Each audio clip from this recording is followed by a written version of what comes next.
Nou, het is vandaag 16 januari 2014. De stoffeerders zijn bezig. John en Dick. En de GoPro draait ook, dus er komt hierna een mooi GoPro filmpje. Nou, er is ook gebeurd weer deze week. De jongens zijn nu aan het stofferen. De bomen gaan er zo tegenaan. Dat ga je allemaal zien op de GoPro. Het licht is gemonteerd deze week. Dus, de meubels gaan in elkaar. Nou ja, ik zal even een rondje, heel snel een rondje maken. Dus het licht hangt erin.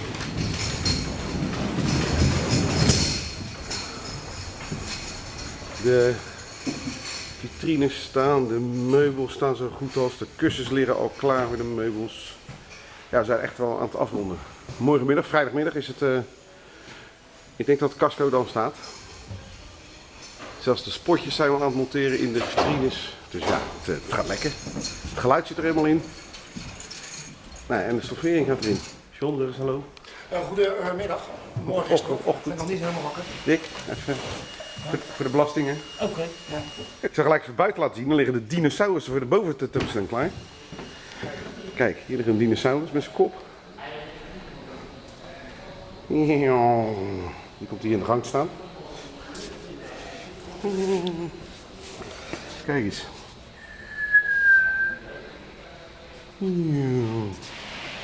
En dan staat daar zijn lichaam. En die staat eigenlijk met zijn kop staat hij helemaal naar boven. Gelijk even zijn kont kijken. Oh, daar gaat staart er tegenaan. Het einde is niet nou, maar dat is still een uur. Oh, dat is niet wat verzorgd.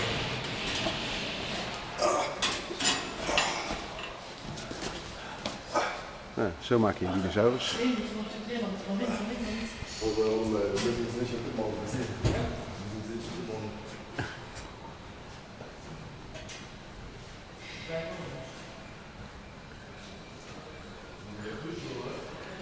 Nou, de kopje komt dan hier aan. Nou, er staat er daar nog één. Die is ook wel grappig. Dan knikken ze staart. En boven staan er nog een stuk of 20 of 30, weet ik veel. Dat zijn echt wel grote jongens. Dus boven komt er een dinosaurus tentoonstelling. En wij zijn hier beneden bezig met onze tentoonstelling. Dus er wordt druk gewerkt hier. Hier is de GoPro.